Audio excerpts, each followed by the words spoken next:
This is the first in a series of videos which I'm going to do on the new G4 guitar application for the teachers, and we will start in this video simply by giving you an overview. I'm not going to go into detail about any of the sections, but just to give you an understanding of how it's laid out. So here, this is what we call the dashboard. You can see along the top here, I've got dashboard, contacts, timetable, links, and then I've got a couple of other things here, such as a zoom that'll zoom it in and zoom it out. And then I have like an admin section, which is where you can enter details. And then there's a question mark there, which is really just for getting help. So the layout of the dashboard, which is what this video is going to cover mostly, is that it's broken into two main sections. And that is the fast links here on the left-hand side. And the idea is that this will take you to the main areas that you'll want to be able to access quickly. And on the right hand side here is the to-do list. So the idea is to keep your daily to-dos in front of you so you're working through them. Make it very easy to sort through and to find what you need. So I'll start with the fast links and then we'll go across to the to-do list. So the fast links here, if we have a look at the top here, you can actually add your Facebook page for your business, or if you want your main Facebook, you can do that. You do that by going into the business admin section, which is this here. So what you're going to be able to do is add your different links here for your Facebook, your Twitter, your Google, your YouTube, and then you'll simply be able to click on these links here and it'll take you straight to them, which is very handy because they're often places that you need to go every day or several times a day to check how things are going. As we work down the list, the first on the list here is a new contact. So by clicking that, what it's going to do is it's going to allow you to go to a new contact page and create a new contact. So whether it be a student or a teacher or a supplier or personal, you can add them all in here. Remember, this is mostly about taking care of your students and your teachers. You can put suppliers in here if you want to make it easy to find them and personal, but generally it's reserved, like I said, for students and teachers. I'm not going to go through this, like I said, today. This is just an overview. So we'll move out of here and we'll go back to the dashboard. So the next one is book a lesson. So if you've got a student wanting to book in a lesson, you click on there, but you can also do it when you have a new student, you go via new contact. Again, I won't go into there today. The next one is inquiries, and the idea here is that as a new inquiry comes in, so if you create a new contact, then you're going to be able to click on inquiries and go and have a look at your list of inquiries, and you can do all sorts of things with the inquiries here. You can look at, say, the last 3 days, and if I click 3 days there and click inquiries, you can see that I don't have anything there because there's nothing in the last 3 days listed on here. If I go for the last 30 days and then click inquiries, you can see it'll just show me the inquiries that came through in the last 30 days. It tells me how many records there are. If I want to look, that's inquiries. If I want to look at interested or prospects, and the difference between these three, by the way, is that with inquiries, they are people who just make an initial inquiry. It may be an email or something. Interested is someone who you've actually spoken to. They've shown interest. You know that you should follow up on them. And a prospect is someone who's very interested, so they definitely want to sign up. So you'll want to follow up on them first. And the idea is that you put it in order, so your prospects will be at the top, interested, and then inquiries, and it will sort automatically in that order. So you can set the dates. It tells you how many records are there, and the beauty of this is that you won't be searching for your inquiries anymore. You won't knowing where they are. You simply will have this ability to click on inquiries. You can go into that person's card and have a closer look at who they are, get more details on them, and take it from there. So next is what we call due, and that goes to the timetable, which shows you a list of all the due payments or people who are due to finish their introduction. This puts them in order of, the red means overdue, the orange means they're due literally this week, coming up within the week, and then the black ones are ones that are further away, so more than a week or so. Back to the dashboard.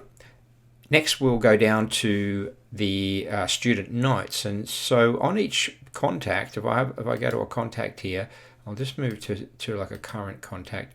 So here if we just have a look here, okay, so on here you can make a note on a student. The idea of a note is it's a to-do, but it's a to-do specifically for that student. So let's just say this Joan Jett here, you want to go and make a comment, and so you put your name in there. This is for the staff, the teacher, the member, or the manager, and then the type of note that it's going to be. So it may be something about a policy you need to talk to them about, and then you can have the priority, whether it's A, B, C. It'll automatically be an A priority, but you can change that. And then you might put your note in here, so you just put the details of your note right there, and then what that's going to do is now be appearing on the notes.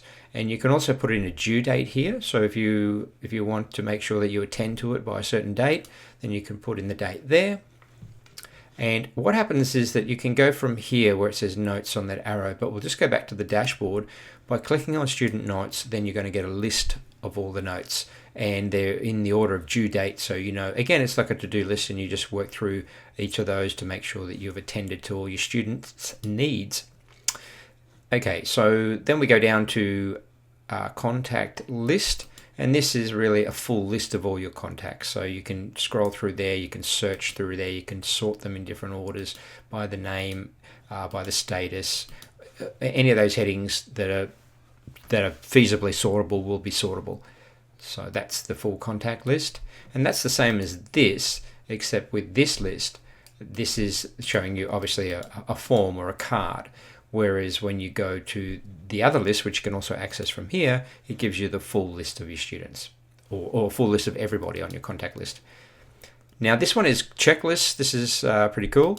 In the checklist, what this does is for each and every student, you can create a, you have already built into their contact is a checklist. And what happens is, say, this guy here, John Smith, if I click on the arrow there, I can see that he's done reading, he's completed on his checklist. But let's say he completes his picking, I just click the Y there and the chords, and that he's now completed that. And I can go and have a look at a full overview of that and see how he compares to all the other students. And I can sort these in any column I like. And like I said, I won't go into much detail here today, but I'll just give you a bit of an overview. The next one is status, and this just lets me see what's going on as far as the status of what I've got. So how many interested, how many passed, how many inquiries I've got sitting, current, intro, and booked.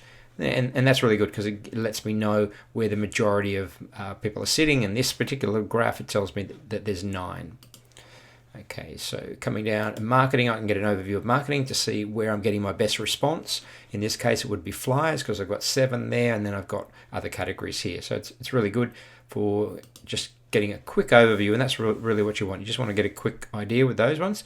Then we've got ROI, and again, I won't go into details here, but this will allow you to see the value of each of your students and see what the total value is. You can even segment it into, you know, your intro students, your current students, past students, and just see what return on your investment that you're getting. And then there's what we call profit and loss, and based on the information that you put in, it can quickly work out how much money you've got coming in. This is saying, for instance, there are 7 intros and 5 subscribers, and it works out how much that is, and you could put in your expenses here. It'll work out the profit, your annual profit. You can put in your tax. So any of the yellow ones you enter, and then it gives you an overall net profit that you should be earning. So that's really handy as well. And then we've got this section, which I think is probably one of the biggest benefits of this software, is that this is I've called this print shop. It looks pretty plain at the moment, but the idea is that all the things that you want to print are here. So if you want to make a certificate for a student, then you can just go straight here. And what you do is you select the student. We've got this Mucky Masters here, so we go into Mucky, and if we go back to the print shop, which is here, and we click on the certificate, then we can see the name is automatically in there. We can choose we can change the level. The level should be automatic as well, and we can change the actual name. So you can see that this is just one. This is a certificate. There's awards. There's all sorts of things in there, emails, and the idea is that you don't have to keep manually putting these things together. You can just use their card to find what you need. And from there, what you're going to do is, once you've done it, you can either just print it straight out as a PDF, and that's what that does there, or you can click on the email there and it'll send an email with that PDF attached to whoever the contact is on this card. So you can see that it's very easy. So that's the overview. Just like I said, I just wanted to give you an idea of what these fast links are. Now the to-do list on the right here is pretty straightforward. You can sort by any of these rows. If you want to make a new to-do, you just go to the bottom of the list and you just choose what it is that you want. So let's say it's category B and it's about the student, and here it automatically puts in today's date. And then if you want to put in whatever it is the to-do there, that goes in there, and then it'll automatically sort it to where it should be. And from there you can sort. So if you just want to sort the categories, you want to sort the due date, even the to-do itself, and you can even put a link in there if you want to link it to somewhere else. And on the side here, this just allows you to either hide all the categories and then just show whichever categories you want, or you can show all the categories, so it allows you there. Down the bottom here, we've got a few extra buttons. One is a list where it'll show you a complete list of all your to-dos, because what you can do, and I'll go back and I'll show you here, is you can hide any of these. So by clicking this little eye with a cross line through it, that will actually hide that. So if I want to go here, sales test, and hide that, it no longer appears on my to-do list. But if I go into the main list, it'll still appear in this main list, but it's now been hidden, and it actually changes it from A to Z listing as a hidden item. So then we've got the A list email here, and that means that it'll email you a list of your A's. So in other words, all these at the top, it'll get emailed off to you. So if you just want to click on that to send yourself an email, or even forward that email to somebody else who might be taking care of your A list, you can also click the overdue ones, so it'll sort the overdue, and you can also export it. So that's a quick overview for now. In the videos coming up, what I'll be doing is going into more detail about how to enroll a student, how to create certificates and print awards and so forth. So there'll be more coming up. So hang in there and stay tuned for the next video. Thank you.